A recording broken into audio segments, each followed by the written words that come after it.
look, there is a problem. People are saying by 2050 there will be no coffee.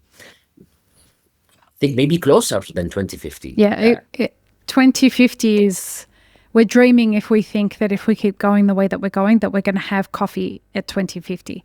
They say that if we're lucky, we have 20 harvests left, if we're lucky. That's really scary. I mean, and we've seen it. It's not something that we heard people are saying. We are seeing it. We've had commitments of one container from one farmer came up to us and say, look, guys, I was only able to produce 40 bags. Can you imagine? Mashallah. Are you serious? 40 bags? From 300 bags to 40 bags. Can you imagine? Wow.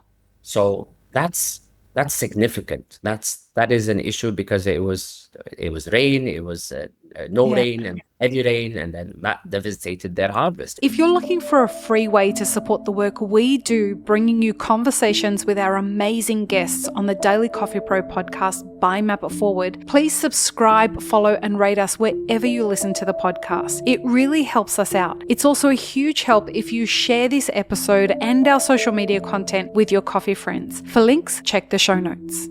Welcome to the Map It Forward Middle East podcast, friends. I'm your host, Lee Safar, and unfortunately, this is the final episode of what has been a fantastic series with Osamah Alawwam from Roasting House in Riyadh, Saudi Arabia. Osamah, this has been one of those conversations that I wish the younger version of me who was starting out in coffee got to listen to as like a person in the coffee industry. So she would have just loved hearing from someone like you. So thank you for being that for people who are like us, but like 20 years before what we are. I'm really grateful that we get to have these kinds of conversations and inspire the next generation of Osamahs to become Osamah. Thank you. I really hope so as well. Inshallah. And you'll hear about it in like 3 years, 4 years. Someone will come back to you and say, I heard you on the Map It Forward Middle East podcast and I did this and I did this and I did this, which will be really great. So folks, inshallah. In this episode, in this series, we're talking about the challenges of running a business in the Middle East. In this episode, we're talking about what the opportunities are that exist for the future of specialty coffee in this industry and how do we create a robust ecosystem. We are in a time where I guess there's a coffee crisis that exists to start with. Getting coffee into this region is challenging at the moment because of geopolitical issues, but also because it's hard to grow coffee right now. And that is not just going to be a 2025 problem. Growing coffee is getting increasingly more difficult because of climate change. And so as those things become more challenging and the uncertainty of what's happening on a geopolitical level, as well as the financial ecosystem, economic ecosystem on a global level, we've got things like EUDR, the European Union deforestation regulation comes in at the end of 2025, and coffee is something that's on that list. All of these things are making coffee a challenging endeavor around the world. In great challenge exist great opportunities. And the opportunities lie in solving problems. So when we look at this, Osamah, where do you think the greatest of opportunities are going to lie into the future, given what's going on? That's a very good question. I think what's happening in our part of the world, especially in Saudi right now, is the opening up of tourism to a huge level. So we're seeing a great number of hotels being opened, great number of companies being established, great number of expats moving into Saudi Arabia. So this means the pie is getting bigger, essentially, and people need to more coffee. Now, how do you find more coffee, or how do you still continue to find coffee, let alone find more coffee? It's the challenge that we need to address at this stage. And what Saudi Arabia has done is they've taken a proactive approach with the Saudi Coffee Company, the PIF subsidiary, by looking at Aramco as well in the past. They've done specific projects. And those projects would be to find areas where coffee can grow good quality coffee can grow, not just coffee. In Saudi, this is, right? In Saudi, yeah. With more resistant varieties, native to the region, or maybe hybrid with successful varieties that have been successful in other parts of the world. But primarily focusing on what's native to make sure that it's something that is not affecting the ecosystem, the environmental ecosystem, and finding solutions to watering and sustainably growing this coffee and harvesting it and picking it and of course processing and logistically moving it. So this is one of the things, but that's not going to feed the entire world with coffee, essentially. No. So in one of the conversations, Lee, we had with a group of your friends, I think in Dubai, was with somebody who's working at varieties or defining varieties that are more resistant to changes. And when we had that conversation, we had that 3 cups of coffee, three cups of coffee each. It was meant to be coffee, but then we all ended up being over caffeinated. It was great, and that discussion is important, and everybody needs to be on board and realize, look, there is a problem.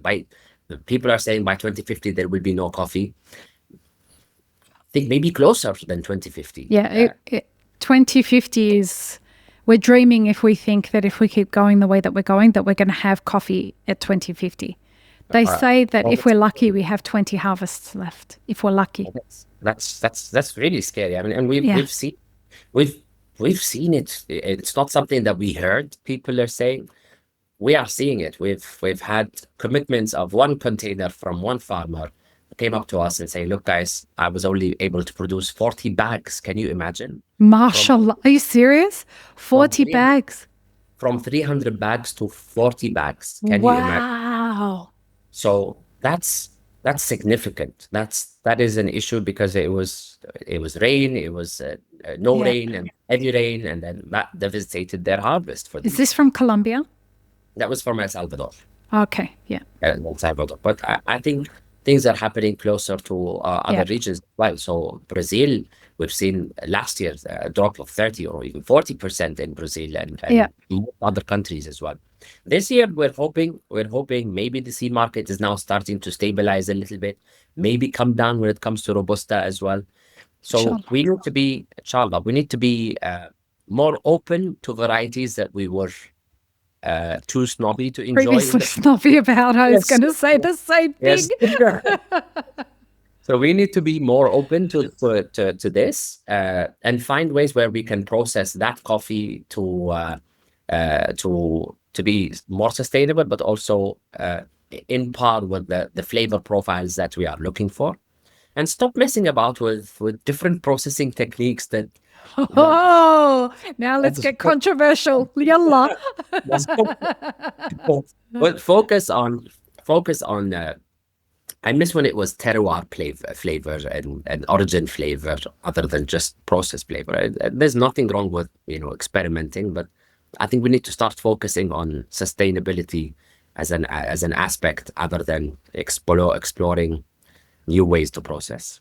There's a case to be made for the fact that these kinds of, and I've never talked about this on the podcast, so this is fun to be able to discuss this, but there is a case to be made that these interesting co-fermented coffees and hyper-fermented coffees could be a way of extending the sustainability of a coffee, right? If customers weren't loving these coffees, it wouldn't even be a part of the conversation. Sure. The problem is, not problem, it's up for debate, but because the customers love these coffees, it's a way to take a coffee that would have scored an 82 or even in the high 70s and elevate it to what people would internally in their own cupping labs elevate to an 86, right? It would never score that on a competition table, but they, as calibrated people, are scoring at an 86 because it has turned a coffee that wouldn't really have ranked before into something that they can now sell, and sell a lot of. So there is a case to be made for the role that co-fermentation. I am vehemently against infused, but co-fermented coffees seem to be a way to help producers start to tap into getting access into a specialty market that they previously may not have been able to get access to before. So instead of throwing away lower quality coffee, Exactly, that they means co-ferment it. Okay, that makes sense. In Right. this case, that makes sense. And this is why we need to start, as I said, start to be a little bit more accepting Right. in terms of labels that in the past, and again, be calibrated in terms of this. And I suppose identifying the global challenge, the global sort of flavor profiles will support. And I hope to see things like the coffee value assessment tap into things. Bro, did you have to ruin it? I hope. I look. What we need to. What we need. We to were look having at, such a great conversation. it's again an elephant in the room that somebody really needs to tap into. We still believe that there are ways to look at evaluating coffee in a manner which maybe people in Saudi or GCC like this type of flavor profile that in Sweden or Finland don't, and vice versa. We don't like the flavor profile that's being roasted there. So if there is, I wouldn't say a system, but there is a way where we can sort of benchmark, and I speak on behalf of the farmers, where we can benchmark, and that means that we can target different markets with flavors that are suitable to them. Whether it will continue to help support the sustainability of coffee in terms of co-fermentation or not, I hope so. But we need to start really looking at the problem itself in the ground before the coffee is being harvested. What is causing coffee not to grow? Okay, environmental impactors. Why not look at growing coffee in greenhouses? What do we need to make sure that the coffee can still grow in areas, or can grow in areas where we're growing tomatoes, we're growing mangoes. But this should be the conversation, not the CVA, right? The CVA is a tone-deaf conversation in a time where a crisis exists, where farmers cannot grow coffee. Why are we talking about the value of coffee from what's in the cup and not what's in the soil? Well, this plays or taps into the area of where there are opportunities or problems to be had, and opportunities. So this is an opportunity where another entity can tap into and look at the problem at its root cause, essentially. What is causing coffee not to grow? And this is why, alhamdulillah, we're blessed to have this ability to grow coffee and assess it before looking at how to solve the problem after it's been done. So why is the problem being caused? Is it terroir? Is it soil? Is it water? Is it temperature? Is it climate? How can we control this or have an ecosystem that helps support this and grow better quality coffee from trees, instead of looking at what's being picked out from the trees, but solving the problem is what we need to focus on.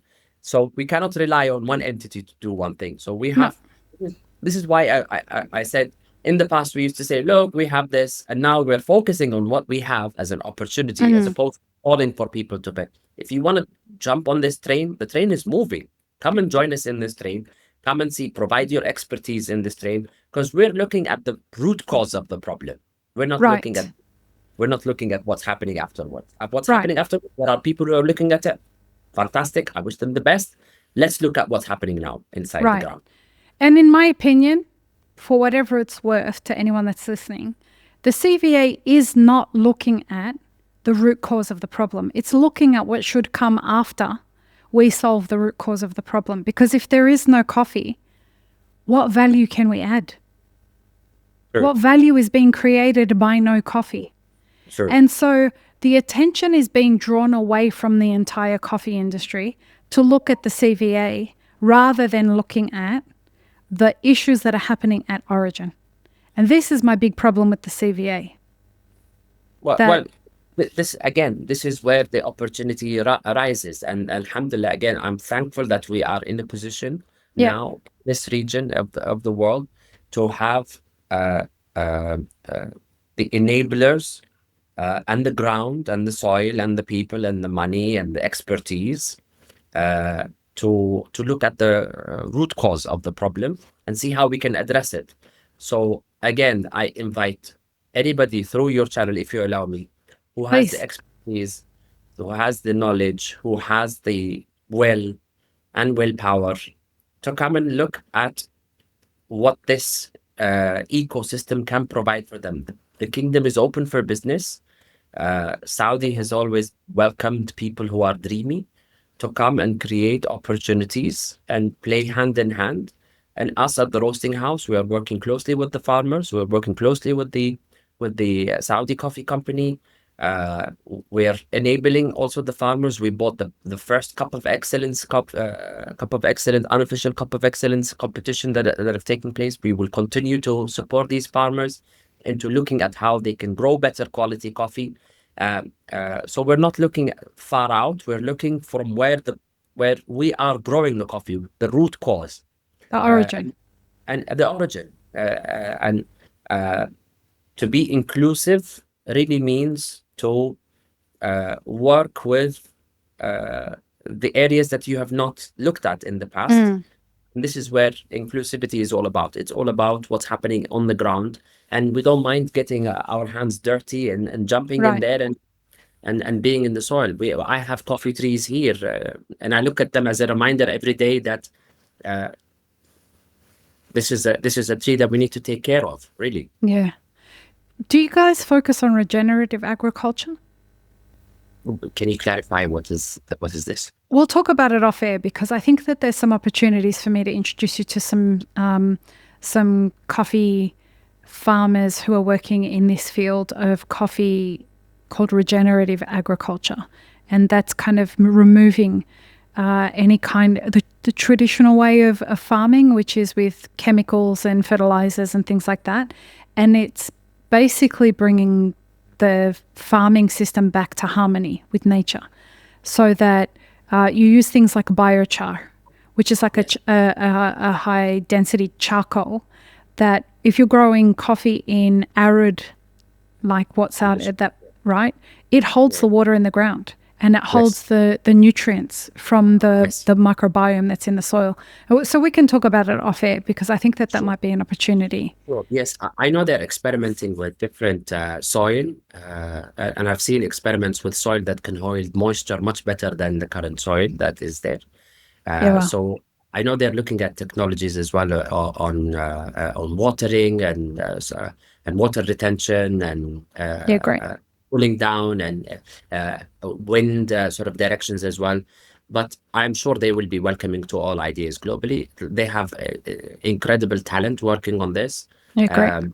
And we will support whichever way possible, because that's a mandate on us mandated on us by the world. If we are to continue being a growing nation, then we have a mandate to work on. And alhamdulillah, we have access to talent and the will to support this. We're privileged to have this, better than some other countries who really want to but don't have. They can't afford to. Alhamdulillah.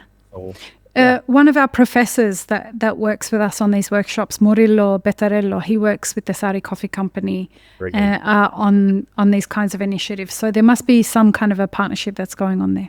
Amazing. Okay. As we wrap up this series, Osamah, thank you so much. But I have one question that is a tradition. It's not a tradition, it's a new tradition that we've been asking people since Yozo Otsuki came on the podcast recently. When the future version of you comes back and watches this series, this conversation, let's say in 20 years from now, what do you hope for him? I hope that he learns that this Osamah is so proud of future Osamah, and that Oh, he's going in the right direction. He really is. oh, Sometimes you question, am I doing things right? Am I doing enough? And sometimes maybe you're too tough on yourself. But when you look back, you realize that the things that you've gone through, all the bumps, all the hurdles, all the challenges, and you can only see them if you look back. But if you continue to not look at what you've done and just focus on the things that maybe you could have done and haven't done enough, then you're not giving yourself enough credit. So I'm proud of you, Osamah, and I look at the camera. I'm proud of you. Continue to do this. I'm proud of you being in the show with amazingly. أخي لك. Yeah, Allah يخليك. And continue being you, and all the best. MashaAllah. I hope that the future version of Lee and the future version of Osamah continue, inshallah, ya Rab, continue to have these really wonderful conversations. And Yeah. I hope Yeah. that the future version of me has the pleasure of continuing to watch your success, inshallah. Inshallah, yeah. As we wrap up, Osamah, please tell everyone where they can find out more about Roasting House online. Sure. So they can follow us on X, Instagram, TikTok at Roasting House SA, one word, Roasting House SA for Saudi Arabia. They can find us on roastinghouse.sa, so www.roastinghouse.sa. And they can find us in delivery apps in Riyadh, Jeddah, and in the south in Khamis and Shet, and soon in the Eastern Province. Inshallah. We move to GCC through our website or through distributors in countries like UAE, Oman, Bahrain, Qatar, Kuwait, all the GCC countries, and some other parts of the world, including, inshallah, very soon, Jordan. Inshallah. In Jordan, in Erbil, Egypt as well, through our friends in Egypt. And we're blessed to have people who appreciate what we do. All the hard work, Alhamdulillah. all the coffee that we bring to you, it comes from farms we visit ourselves. In fact, I'm going to Brazil, inshallah, next month to Inshallah. what opportunities there are in Brazilian coffee, that we can still continue to find good Brazilian coffee at competitive prices, hopefully, that are fair for the farmers, fair for us, and fair for consumers. They can follow me at Alawwam, OALAWWAM, and enjoy the trip in Brazil and learn more. And I'm here to learn. I still consider myself a student of coffee, and I hope I was able to give you something that is hopefully rewarding to you. I was inspired at university by Professor Yahya As-Samhan, professor of law. I emailed in London. I emailed a few offices, law offices in Saudi Arabia and nearby countries, and some of them have responded. Some maybe didn't get the email or didn't respond, but one of them responded, Dr. Yahya As-Samhan from Dr. Salah Al-Jailan law firm. And I wanted support in my thesis, which was about foreign investment law in Saudi Arabia at the time. And without his support, I wouldn't have been able to learn. So he didn't give me what I wanted to learn. He gave me the access to the knowledge. He Wow. made me read. He supported me in the thesis. He sent me his book about foreign investment law. He made sure that I learned the information before I was able to write it. And this is something that I feel I owe it to him, and I owe it to all students at university. Alhamdulillah, we receive questions, requests from university students to come and learn about the success story. So it's a mandate on everybody who has access to information. Information is to be shared, much like what you are doing here, Lee. So I really appreciate you're doing it. Nobody of us here is getting paid to do this. No, we're doing it at all. because we feel it's a mandate, much like you do, Lee. You invest your time, effort, and money. So I really appreciate this. Alhamdulillah.